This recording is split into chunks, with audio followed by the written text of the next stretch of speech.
दोस्तों नमस्कार। अरविंद केजरीवाल को लेकर आज राउज एवेन्यू कोर्ट में सुनवाई है, लेकिन उससे ठीक पहले राउज एवेन्यू कोर्ट की तरफ से भरे कोर्ट रूम में ईडी को जबरदस्त तरीके से फटकार लगाई गई है। ईडी को जबरदस्त तरीके से सुनाया गया है, उनकी क्लास लगाई गई है जज के द्वारा।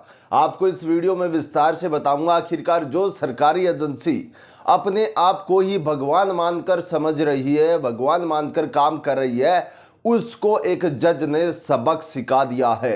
अरविंद केजरीवाल ने राउज एवेन्यू कोर्ट के अंदर एक याचिका दायर की गई, लेकिन उस याचिका का सीधे तौर पर ईडी ने विरोध किया और वहीं पर भरे कोर्ट रूम में जज ने ईडी की क्लास लगा दी।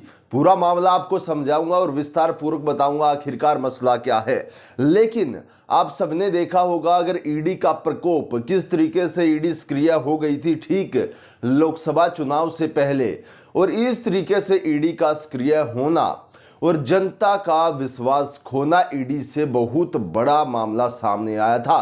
क्योंकि जो सरकारी एजेंसियां, जो स्वतंत्र सरकारी एजेंसियां किसी के दबाव में काम कर रही है ऐसा लग रहा है, वो सरकारी एजेंसियां अब पीएमएलए के अंतर्गत जो नियम आते हैं उनको समझना भी ठीक नहीं समझती, खुद ही सब डिसीजन ले रही है।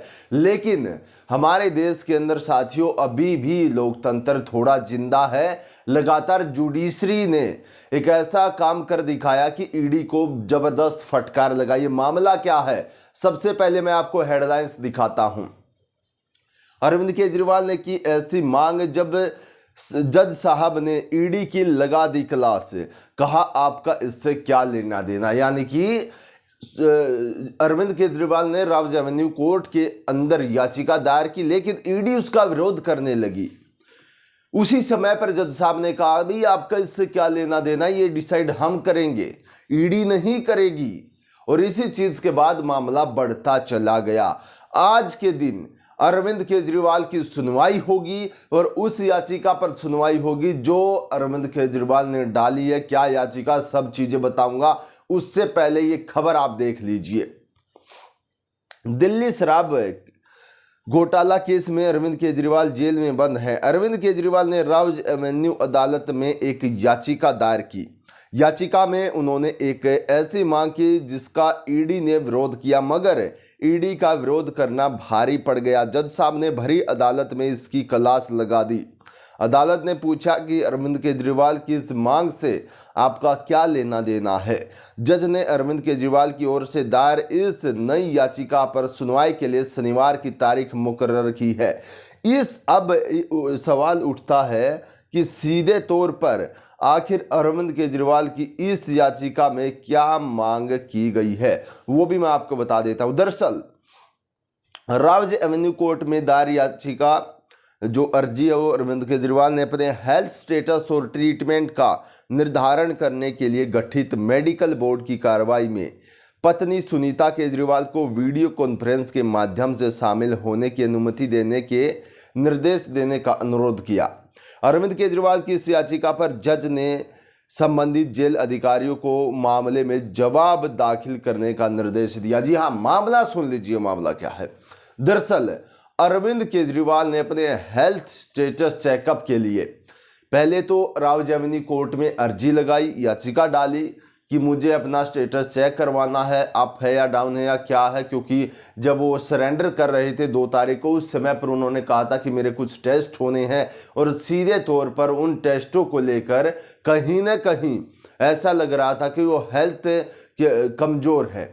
तो अब उन्होंने याचिका डाली थी और इसमें उन्होंने एक नई मांग रखी। नई मांग ये रखी कि जब मेरा हेल्थ स्टेटस चेकअप होगा तो उस समय पर वीडियो कॉन्फ्रेंस के जरिए मेरी पत्नी सुनीता केजरीवाल भी जुड़ेंगी और वो ये सब चीज़ें देखेंगी। लेकिन यहाँ पर ईडी ने आपत्ति खड़ी कर दी। ईडी बीच में रोड़ा बन गई और ईडी कहने लगी नहीं, ऐसा नहीं हो सकता, ऐसा हम नहीं होने देंगे। और इसी चीज को लेकर जज साहब ने ईडी को हड़काया है। आगे देखिए इस खबर में क्या छापा गया है।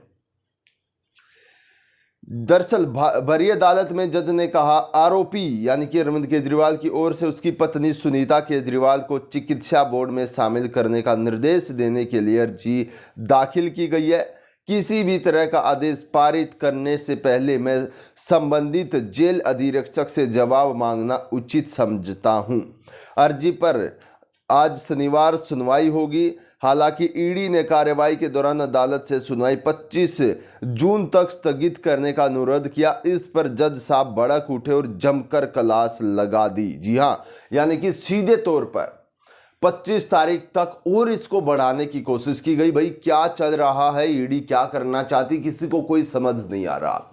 ईडी ने कहा कि आप इस सुनवाई को क्यों इतना जो है ठीक तरीके से या एक तरीके से हम कह सकते हैं कि क्यों इतनी जल्दबाजी में सुनवाई करना चाहते हो। ईडी का कहना था कि इसको 25 तारीख तक स्थगित कर दो, उसके बाद सुनवाई कर लेना।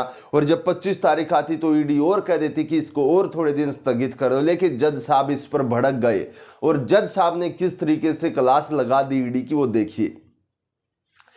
सीधे तौर पर जज ने कहा कि वह आरोपी की सुविधा के अनुसार अगली सुनवाई की तारीख तय करेंगे, न कि जांच एजेंसी की सुविधा के हिसाब से। जज ने पलटवार लगाते हुए कहा कि आरोपी न्यायिक हिरासत में है, न कि ईडी की हिरासत में। अगर वह कुछ सुविधा चाहते तो उनका इससे कोई लेना देना नहीं। आपको कोई भूमिका नहीं निभानी है। वह न्यायिक हिरासत में है, मैं उनकी सुविधा पर विचार करूंगा, न कि आपकी। दिल्ली की एक अदालत ने 5 जून को इस मामले में चिकित्सा आधार पर अंतरिम जमानत की केजरीवाल की जो याचिका थी वो खारिज कर दी थी। और अब इस याचिका पर लगातार सुनवाइयां चल रही है और आज इस पर बहुत बड़ी सुनवाई होने जा रही है। आप सभी ने देखा होगा, बहुत बार ऐसा होता है कि बहुत बार जो है हाई कोर्ट हो याचिका को खारिज कर देते हैं, लेकिन कई बार ऐसा होता कि मामले को गंभीरतापूर्ण सुनवाई की जाती है और सीधे तौर पर सुनवाई के दौरान उसको अच्छे से देखा जाता। जिस तरीके से यहाँ पर हुआ, ईडी ने उनको मना कर दिया।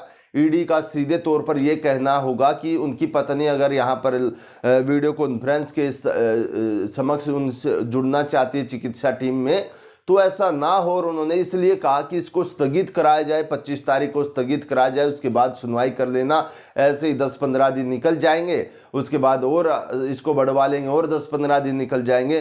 तो सीधे तौर पर इस तरीके के मामले सामने आने की अलग अलग भूमिकाएं रहती है। ईडी अपनी ओर से पूरा जोर लगाती है कि भाई जिन विपक्षी नेताओं को अंदर बंद किया गया उनको किसी भी तरीके से पिंजरे से निकाला ना जाए। लेकिन यहाँ पर जुडिशरी अपनी ताकत, जुडिशरी की जो ताकत है वो जब दिखाई जाती है तो ईडी खड़ी खड़ी देखती हुई नजर आती है। और यहाँ पर भी ऐसा ही हुआ, ईडी को लगातार भयंकर फटकार लगी है। आप सब इन सब चीज़ों को जानते हैं किस प्रकार से इनको बंद किया गया है, पूरी की पूरी पार्टी को ध्वस्त करने का काम किया गया है। कोई बीच में रोड़ा ना बन सके, इसके अंदर सरकार ने पूरी रणनीतियां तैयार कर ली थी। इसके बारे में आपका क्या कहना? और अभी जो आज सुनवाई होगी उसके दौरान सीधे तौर पर ईडी को फटकार लगाए जाना ठीक है या गलत है, उसके ऊपर आपका क्या कहना? आप हमें कमेंट बॉक्स में जरूर बताइएगा। हम आपके साथ जुड़ते रहेंगे इसी प्रकार की बड़ी खबरें लेकर। आज की वीडियो में इतना ही। सभी हमारे साथियों को नमस्कार, जय हिंद।